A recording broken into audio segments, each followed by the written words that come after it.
Hello and welcome. I'm Pancella Hardaway, and you're at the Imagine Theater in Royal Oak, here tonight to reimagine our region. How can the cities and suburbs work together to build a vibrant and equitable new Detroit metropolis? Now, it is my pleasure that I introduce to you our host for this evening, Mr. Stephen Henderson. He is a distinguished award-winning journalist and is a host of American Black Journal and the editorial page editor of the Detroit Free Press. Again, welcome and enjoy.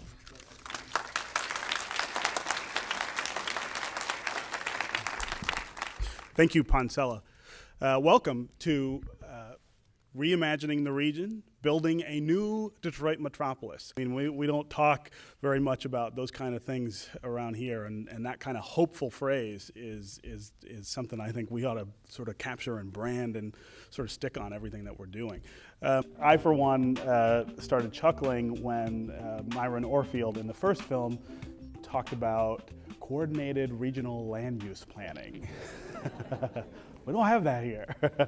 Can you ever imagine that in this area you'd have, I mean, what you're talking about essentially would be enacted through government policy, through some sort of shared tax burden, and in other words, that some way that we pooled all our resources and directed them more toward the city and less toward the exurbs. I think this is extremely important, and there's a reason. It's been important for a long time.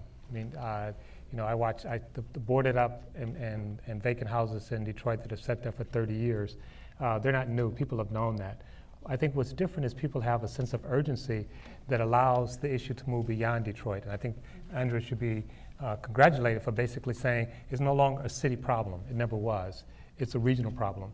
But now it's showing up in the suburbs, what's now called the first ring suburbs. If we don't do anything, it will show up in the second ring suburbs. So the urgency becomes even greater. What holds us back from consolidating more, from sharing more services? Jim? We have a tendency to sort of see the suburbs and the way they developed, and the movie described that, as the way it's always going to be. And clearly that is not the case. I mean, we don't have the resources, and no one is bringing, bagfuls of money. The federal government isn't bringing us bagfuls of money to solve these hard problems. So we've got to find some new ways to work together. I think our past is not who we are, and that the past, how we grew in the past is definitely not going to be the approach how we build a prosperous future. We need public policies and legislation that redirects resources to the inner ring suburbs, to the inner city, and that stops favoring disinvestment out to the exurbs. And it's as simple as that.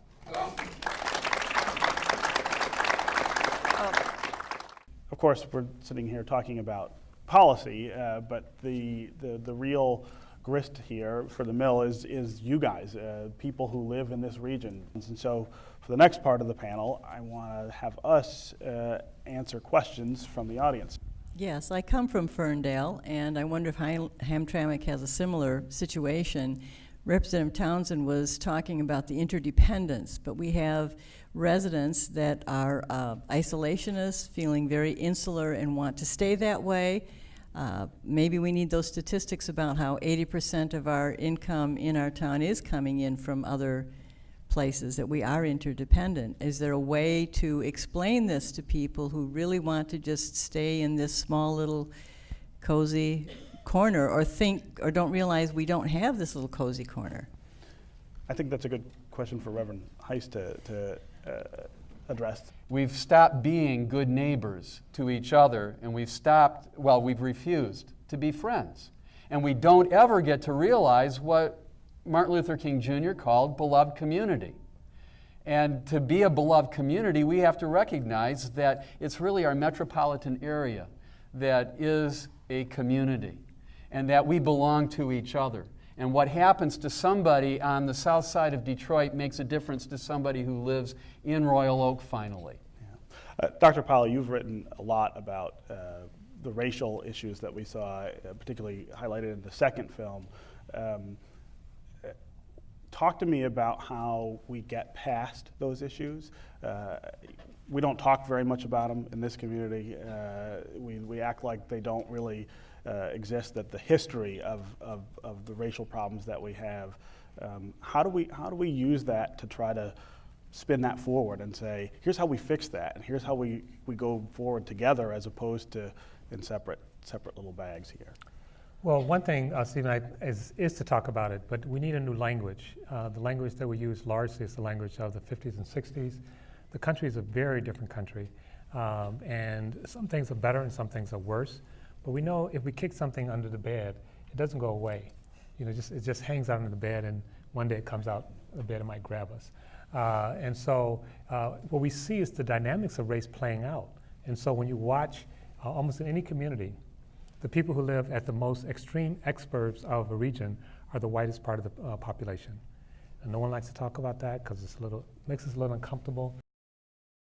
I was so inspired by the story of Pennsauken because it was a clear example of the real necessity to work on policy, to create programs to alleviate suffering and those impediments that exist in any community to social justice.